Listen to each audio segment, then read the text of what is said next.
અત્યારે આપની કંપનીમાં આપણી સાથે જોડાઈ રહ્યા છે હ્યુન્ડાઈ મોટર इंडिया सीईओ અને હોલ टाइम डायरेक्टर तरुण गर्ग। तरुण सर, गुड आफ्टरनून, स्वागत है सर शो पर। सबसे पहले सर जानना चाहेंगे अबाउट आईपीओ और Indian operations of the company, क्या आप डिटेल्स शेयर करना चाहेंगे सर? नहीं, बिल्कुल। आप देखिए, हम 26 साल से hyundai मोटर इंडिया यहाँ पर भारत में है और हमें बहुत प्यार मिला है यहाँ पर। हम second largest auto OEM passenger vehicle space में हैं। डोमेस्टिक और एक्सपोर्ट दोनों ही मार्केट्स में हमने अपना दबदबा बनाया है। नए मार्की प्रोडक्ट्स, चाहे वो सैंट्रो से शुरुआत करके i10, i20, Creta, venue, Exter, बहुत ही मार्की प्रोडक्ट्स हम यहाँ पर उतारा है हमने। हमारा मानना है कि अब समय आ गया है कि हम एक जो second phase of growth hyundai का आने वाला है वो, और अपने ब्रांड को और ज़्यादा इंडियनाइज करने का और बहुत ही सबसे ज़्यादा भरोसेमंद ब्रांड बनाने के लिए आई थिंक ये आईपीओ मौका देगा सारे हमारे लोकल इन्वेस्टर्स को, हमारे इनफैक्ट इवन ग्लोबल इन्वेस्टर्स को हमारी ग्रोथ स्टोरी का पार्ट बनने के लिए। तो ये आईपीओ है जो कि आज हम पब्लिक के लिए खुल रहा है। और कल ऑफ कोर्स एंकर इन्वेस्टर्स का बहुत ही अच्छा हमें सपोर्ट मिला है। आप देखें अगर तो चाहे वो ग्लोबल इन्वेस्टर्स हैं, जीआईसी, श्रॉडर्स, ब्लैक रॉक, बहुत बड़े बड़े इन्वेस्टर्स या डोमेस्टिक इन्वेस्टर्स हैं, SBI mutual fund, HDFC, axis, Kotak, life insurance कंपनियां हैं, चाहे वो एसबीआई है, एचडीएफसी है, और पेंशन फंड्स हैं। तो एक बहुत ही शानदार हमें वो मिला। और सबसे ज़्यादा अच्छी बात यह है कि जो लोकल म्यूचुअल फंड हैं, 21 म्यूचुअल फंड ने 83 अपनी स्कीम्स के तहत लगभग 34.4% का एंकर एलोकेशन जो है उनको मिला है। तो ये दर्शाता है कि किस तरह का जो even global as well as local investors का कितना इंटरेस्ट बना हुआ है हमारे आईपीओ में। Right sir. तरुण सर, आगे जानना चाहेंगे अभी स्पेशली अगर बात करें कस्टमर्स का जो अभी फोकस शिफ्ट हो रहा है to EV, hybrids, government policy भी यहाँ पर फोकस करती है हम देख रहे हैं। तो और पेयर्स भी अगर देखें तो हाइब्रिड प्रोडक्ट्स पे है, इंडियन प्लेयर्स जो है वो ईवीज़ पे भी फोकस कर रहे हैं। तो कंपनी का इसके लिए कुछ आगे प्लान से कुछ योजना यहाँ से आप शेयर करना चाहेंगे? बिल्कुल। अगर आप देखते हैं कि इंडिया अभी अर्ली स्टेज ऑफ इलेक्ट्रिफिकेशन पे है, लगभग 2-2.5% हमारा पेनिट्रेशन है अगर आप इंडस्ट्री की बात करें। बट जिस तरह का गवर्नमेंट का सपोर्ट है इस सेक्टर को, तो बहुत तेजी देखने को मिल सकती है। और hyundai की अगर हम बात करें तो हमने 4 ईवीज का अनाउंसमेंट किया है अपने आरएचपी में, जिसमें क्रेटा ईवी, जो कि आपको पता ही है क्रेटा हमारा एक बहुत ही शानदार ब्रांड है। तो अगले क्वार्टर में क्रेटा ईवी को हम मार्केट में उतारेंगे, जो कि एक गेम चेंजर हो सकता है। उसके बाद 3 और ईवी, और इसको सिर्फ हम ईवी ही नहीं उतार रहे हैं, हम एक पूरा जो सप्लाई इकोसिस्टम है उसके साथ गाड़ी को उतार रहे हैं। बैटरी पैक्स का लोकलाइजेशन हो रहा है। सेल मैन्युफैक्चरिंग में LFP cell manufacturing Indian partner के साथ हो रही है। आगे जाके हम पावर इलेक्ट्रॉनिक्स और ड्राइव ट्रेन की भी लोकलाइजेशन देख रहे हैं। तो पूरा ईवी इकोसिस्टम लोकलाइज कर रहे हैं। चार्जिंग इंफ्रास्ट्रक्चर में हम इन्वेस्ट कर रहे हैं। तो हम एक पूरा संपूर्ण तरीके से इस ईवी में आ रहे हैं। अगर आप हमारे पेरेंट को देखते हैं एचएमसी, उनके पास हर तरह की टेक्नोलॉजी है। देखिए, बैटरी इलेक्ट्रिक व्हीकल है, स्ट्रॉन्ग हाइब्रिड है, प्लग इन हाइब्रिड है, सीएनजी, पेट्रोल, डीजल, हाइड्रोजन भी है। तो ये हमें एक बहुत बड़ी हमारे लिए शक्ति है, क्योंकि हम जहां भी हमें कस्टमर प्रेफरेंस चेंज होती दिखाई देती है, चाहे वो हाइब्रिड हो या कुछ भी और टेक्नोलॉजी हो, तो हम उसको रिलेटिवली कम समय में भारतीय बाजार में उतार सकते हैं। डेफिनेटली सर ईवी के बारे में आपने यहाँ से अनाउंसमेंट्स किए, बट एसयूवी को लेकर स्पेशली कुछ नए लॉन्चेस होने वाले हैं, और स्पेशली कौन सा सेगमेंट जो है यहाँ से कंपनी का which is doing better as of now? नहीं, बिल्कुल। देखिए, जब हमने 2015 में क्रेटा लॉन्च किया था, उस समय भारत में एसयूवी का जो परसेंटेज था वो सिर्फ 13% था। क्रेटा ने वो सब कुछ बदल दिया। आज हम देखें तो भारतीय बाजार में लगभग 52% एसयूवी कंट्रीब्यूशन है, लेकिन hyundai का कंट्रीब्यूशन लगभग 67% है एसयूवी में। और क्रेटा एकदम से मिड एसयूवी सेगमेंट में लीडर बना हुआ है।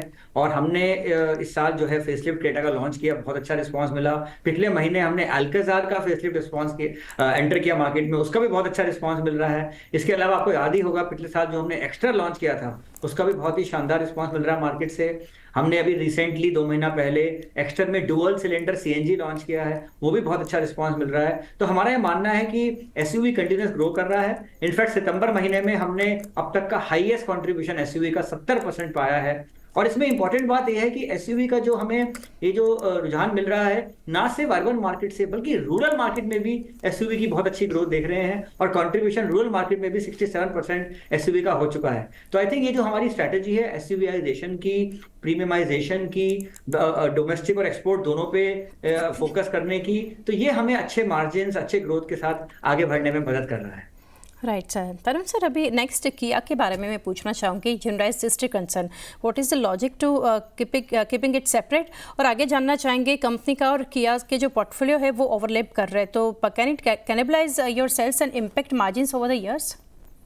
देखिए, अगर आप देखते हैं Hyundai और किया तो अलग अलग कंपनियों के तौर पर, चाहे वो अमेरिकन मार्केट है, कोरियन मार्केट है, यूरोपियन मार्केट है, हर जगह प्रतिस्पर्धा चल रही है। भारत में भी किया को आए हुए या 5-6 साल हो गए हैं। आप देखिए Hyundai की अगर आप सेल्स की बात करते हैं, आपने देखा कि क्रेटा, मैं आपको जैसे बता रहा हूँ, उस सेगमेंट में क्रेटा किस तरह का लीडर बना हुआ है। बल्कि जो ग्रोथ है क्रेटा में इस साल भी 12%, 10 से 12% की ग्रोथ है, जो कि पिछले साल भी डबल डिजिट ग्रोथ थी और उससे पिछले साल भी डबल डिजिट ग्रोथ थी। तो बात यह है कि Hyundai एक फुल रेंज मैन्युफैक्चरर है, 26 साल से भारत में है, 85 लाख कस्टमर्स हमारे जो है वो हमारी गाड़ियां चला रहे हैं भारत में। तो ये एक बहुत ही, हम जो है एक संपूर्ण ओईएम है। हमारे पास रूरल और अर्बन दोनों जगह बहुत शानदार नेटवर्क है, मार्केट से बहुत ही स्ट्रांग कनेक्ट है। तो हमें देखना है कि कंपटीशन, देखिए, हमेशा से स्ट्रांग रहा है। मुझे भी आज 3 दशक हो गए ऑटो इंडस्ट्री में, सन 94 से मैंने अपना करियर शुरू किया था। कंपटीशन हमेशा रहेगा। सवाल ये उठता है कि आपके पास कितने रिसोर्सेज हैं कंपटीशन को हैंडल करने के और आगे बढ़ने के। Right sir. सर, नेक्स्ट जानना चाहेंगे, 2 चीज़ें जानना चाहूँगी। कैपेक्स को लेकर अभी कंपनी के क्या प्लान्स है और एक्सपोर्ट स्ट्रेटेजी यहाँ से क्या रहेगी? तो देखिए, हमने जो अपने आरएसपी में लिखा भी है कि 2032 तक लगभग 32,000 का केपेक्स हमने कमिट किया है। और हमारा जो जिस तरह का कैश कन्वर्जन है, हमारा मानना है कि हमारे इंटरनल एक्रूवल जो होंगे वो इनफ रहेंगे इस केपेक्स को पूरा करने के लिए। एक्सपोर्ट की हालत बात करें तो जब से हमने भारत में कदम रखा है, एक्सपोर्ट एक बहुत ही इंटीग्रल पार्ट रहा है हमारी स्ट्रैटेजी का। आज भी हमारी प्रोडक्शन का 20% एक्सपोर्ट होता है। तो भारत जो है वो इमर्जिंग मार्केट्स के लिए एक प्रोडक्शन हब है। 80 से ज्यादा देशों में हम एक्सपोर्ट कर रहे हैं, middle east, central and south America, Africa, Asia, और आगे जाके भी एक्सपोर्ट एक बहुत ही सशक्त रूप में आगे निकलने वाला है। आपको पता ही होगा, पुणे प्लांट से हमारी 2.5 लाख कैपेसिटी आ रही है। आज ऑलरेडी 8,24,000 की कैपेसिटी है, तो लगभग 11 लाख की कैपेसिटी में हम अगले 3-4 साल में पहुंच जाएंगे, और जो कि हमारे डोमेस्टिक और एक्सपोर्ट दोनों वॉल्यूम बढ़ाने में मदद करेगा। Right sir. तो सर, मार्जिन्स के ऊपर मैं पूछना चाहूँगी और सेल्स के ऊपर। तो मार्जिन्स आप कैसे देख रहे हैं? What trend do you see in margins, और साथ ही sales trajectory in second half, do you see any improvement? तो देखिए, अगर आप हमारे आरएसपी को देखें तो पिछले साल के हमारे लगभग 70,000 के करोड़ के टर्नओवर पे फाइनेंशियल ईयर 24 में हमने 13.1% का एबिटा मार्जिन प्राप्त किया है, जो कि काफी हद तक इंडस्ट्री बेस्ट और ग्लोबल प्लेयर से बहुत अच्छा है। Q1 फाइनेंशियल 25 में भी हम इस अच्छी परफॉर्मेंस को बरकरार रख पाए हैं, और हमारा एबिटा मार्जिन लगभग 13.5% पहुंच गया है। इस अच्छे मार्जिन की जो कारण है वो ये है कि एक, जैसे आपको बताया, प्रीमियमाइजेशन, एसयूवीआइजेशन, कॉस्ट ऑप्टिमाइजेशन हमारी बहुत बड़ी शक्ति है। हमारा जो प्रोडक्ट पोर्टफोलियो है 70%, 67 से 70% एसयूवी है। तो ये सब चीजें हमें, और डोमेस्टिक और एक्सपोर्ट भी हमें मार्जिन में हेल्प करते हैं। तो आई थिंक ये सब चीजें हमें मार्जिन को अच्छा रखने में आगे भी मदद करेगी, और जो 2.5 लाख की कैपेसिटी आएगी वो भी हमारे मार्जिन एक्सपेंशन का एक बहुत बड़ा लीवर होने वाला है भविष्य में। राइट। तरुण सर, एक चीज़ समझना चाहूँगी, लग्जरी सेगमेंट जो है is not part of listed entity in India. आपको लग रहा है कि does this limit opportunities for you here? Sorry, आपने क्या बात की? मैं समझा नहीं, कौन सा सेगमेंट की बात कर रहे हैं? Luxury segment. अच्छा, देखिए, लग्जरी सेगमेंट की जहाँ तक बात है तो इंडिया में बहुत बड़ा सेगमेंट उभर के आया है। ये पिछले साल लगभग 45,000 गाड़ियां बिकी हैं इस सेगमेंट में। हमारा भी ग्लोबली बहुत ही एक प्रोमिनेंट ब्रांड है, जेनेसिस ब्रांड। तो अभी हम मार्केट स्टडी कर रहे हैं, लॉन्ग टर्म के प्लान में वो है हमारे, बट अभी हम इमीडिएटली उस बारे में कुछ नहीं कह सकते हैं। बट लॉन्ग टर्म में हमें लगता है कि लग्जरी मार्केट में भी इंडिया में एक अच्छा पोटेंशियल देखा जा सकता है। Okay sir. और सर, प्रोडक्ट मिक्स कंपनी का आगे कैसा रहेगा, और स्पेशली कुछ पर्टिकुलर सेगमेंट्स जहाँ पर company will be more focused on? देखिए, हम एक फुल रेंज मैन्युफैक्चरर हैं। आज आप देखिए, चाहे वो सेडान है जहाँ पे वर्ना और ऑरा हैं, और हैचबैक्स हैं, i20 और नियोस हैं, और ऑफ कोर्स एसयूवी के लाइनअप तो हमारा है ही। तो आगे जाके भी हम एक फुल रेंज मैन्युफैक्चरर जो विभिन्न प्रकार की पावर ट्रेन भी दे पाएंगे। आप देखिए, आज हम एंट्री लेवल पे पेट्रोल और सीएनजी दे रहे हैं, एसयूवी सेगमेंट में पेट्रोल डीजल दे रहे हैं, टर्बो दे रहे हैं, ईवी का प्लान मैंने आपसे अभी शेयर किया ही है। तो हमारा मानना है कि यस, कुछ ना कुछ अपॉर्चुनिटीज आती रहेंगी आगे भी, हम उनको देख रहे हैं, और सही वक्त आने पे ना सिर्फ ईवी स्पेस में लेकिन आईसी स्पेस में भी हम कंटिन्यूअसली मॉडल्स जो है वो निकालते रहेंगे। Okay sir. तो सर, ग्रोथ को लेकर अगर बात करें for over next 2 to 3 years, कैसे आप देख रहे हैं कंपनी का ग्रोथ और एक्सपेंशन प्लान्स? तो देखिए, अगर आप ग्रोथ की बात करते हैं, इंडियन इंडस्ट्री का जो CAGR है वो लगभग 5% रहा है, 5 ईयर्स का भी, 10 ईयर्स का भी, जो कि एक बहुत ही सशक्त है। पिछले 2 साल ऑफकोर्स कोविड के बाद 22% और 9% की ग्रोथ रही। तो फिर भी उसके बावजूद भी हम इस साल ग्रो कर रहे हैं पिछले साल पे, जो दर्शाता है कि कितनी मजबूती है। जैसे आपको बताया कि कैपेसिटी एडिशन हमारा हो रहा है 2.5 लाख का, एक उसमें से 1,70,000 अगले साल में ही आ जाएगा। इसके अलावा हम इलेक्ट्रिफिकेशन और जो नए मॉडल्स हैं, आई थिंक हम एक हमारा मानना है कि आगे अच्छे ग्रो करने की जो है, हम हमें हमारे पास सारे रिसोर्सेज हैं उसके लिए। और इंडिया जो है आज 5वीं सबसे बड़ी अर्थव्यवस्था है, बहुत ही शानदार ऑटो मार्केट ने प्रदर्शन किया है इंडिया का। तो हमें बहुत ही भरोसा है कि इंडियन मार्केट जो है एक अच्छे ग्रोथ रेट के साथ आगे बढ़ पाएगा, और Hyundai भी बोथ इलेक्ट्रिक में और IC स्पेस में अपना जो योगदान है वो कंटिन्यूअसली बढ़ाता रहेगा। Right sir. Tarun sir, last couple of questions market share के ऊपर मैं पूछना चाहूँगी, कैसे कंपनी की कुछ स्ट्रेटजी यहाँ से रहेगी to increase it market share? देखिए, लगभग हम अभी आप देखें तो 14-14.5% मार्केट शेयर पे हम बने हुए हैं। दूसरे सबसे बड़े OEM प्लेयर हैं पैसेंजर व्हीकल स्पेस में। जैसे आपको बताया कि अभी तक प्राइमरीली हम IC स्पेस में ही थे और हमारी निश मार्केट थी EV में, लेकिन अब जबकि हाई वॉल्यूम सेगमेंट में एंटर कर रहे हैं तो वो कुछ और लीवर देगा मार्केट शेयर के लिए। और हमारी ऑफकोर्स जो नया प्लांट आ रहा है तालेगांव में, वो हमें ऑफकोर्स एक और हेडरूम देगा अपना मार्केट शेयर बढ़ाने का। तो हर जो कंपनी है वो अपने मार्केट शेयर को कंटिन्यूसली बढ़ाना चाहती है, और Hyundai ने पिछले 26 सालों में बहुत अच्छा प्रदर्शन किया भारत में, और हमारा यह मानना है कि इसी प्रकार जो प्रदर्शन है इसको हम आगे भी बरकरार रखना चाहेंगे। Right sir. सर, लास्टली जानना चाहेंगे near to medium term demand कैसे आप देख रहे हैं? तो देखिए, अगर आप बात करते हैं, जैसे आपको बताया कि 5% कैगर पे चल रही है इंडस्ट्री। क्रिसिल ने कहा है कि अगले 5 साल में भी लगभग 4.5 से 6% का जो है वॉल्यूम ग्रोथ देखा जा सकता है कैगर। और अगर इंपॉर्टेंट बात लेकिन ये है कि किस तरह से हाई सेगमेंट में ग्रोथ हो रही है, तो एवरेज सेलिंग प्राइस वो कंटिन्यूसली बढ़ रहा है, क्योंकि कस्टमर जो है भारत में एस्पिरेशनल हो रहे हैं। वो हर तरह की गाड़ी में फीचर चाहते हैं, टॉप एंड चाहते हैं, एडास चाहते हैं। जैसे हमने एडास लॉन्च किया, बहुत ही शानदार उसका रिस्पॉन्स मिल रहा है। आज 13 में से 8 मॉडल्स में Hyundai एडास का जो है ऑप्शन दे रहा है कस्टमर्स को। तो इस तरह के नए नए फीचर कस्टमर पसंद कर रहे हैं कि बाइंग फैक्टर उनका अब चेंज हो चुका है। उनको technology, design, interior space, safety, ये सब हो गया है। पहले जो था सिर्फ प्राइस और फ्यूल एफिशिएंसी होता था। तो आई थिंक ये एक नए भारत का प्रतीक है, और आगे जाके हमें मानते हैं कि ये जो यंग कस्टमर्स हैं ये ही इंडिया की ग्रोथ में बहुत बड़ा रोल प्ले करने वाले हैं, बिकॉज हमारा देश जो है बहुत ही यंग देश है और लगभग 29 साल का हमारा मीडियन एज है। तो ये एक हमारे देश के लिए बहुत अच्छा प्रतीत होता है। दूसरा, कार पेनिट्रेशन भी अभी लगभग 30 प्रति हजार है, तो वो भी एक बहुत अच्छा साइन है हमारे देश के लिए आगे बढ़ने के लिए। Right, Tarun sir, it's a pleasure having a discussion with you. Thank you, sir, for connecting. Best wishes for IPO and listing, sir. Thank you. Thank you. Thank you. Expert આપણી સાથે જોડાઈ ગયા છે ટ્રેકોમ સ્ટોક બ્રોકર્સના પાર્થિવ શાહ. પાર્થિવ, good afternoon, સ્વાગત છે આપનું શો પર. ને પાર્થિવ, સૌથી પહેલાં એક વ્યૂ Hyundai મોટરના IPO અંતર્ગત જ લઈએ. થોડી વાર પહેલાં બ્રેક પહેલાં મેનેજમેન્ટ અમારી સાથે જોડાયા હતા અને ઘણી બધી ચર્ચાઓ કંપનીની યોજના વિશે જે છે કયા સેગમેન્ટ્સ પર હવે વધારે ફોકસ રાખશે, પરંતુ કંપનીની વાત કઈ રીતે તમે જોઈ રહ્યા છો ઓવરઓલ Hyundaiને અને IPO પર એક વ્યૂ લઈએ આપનો.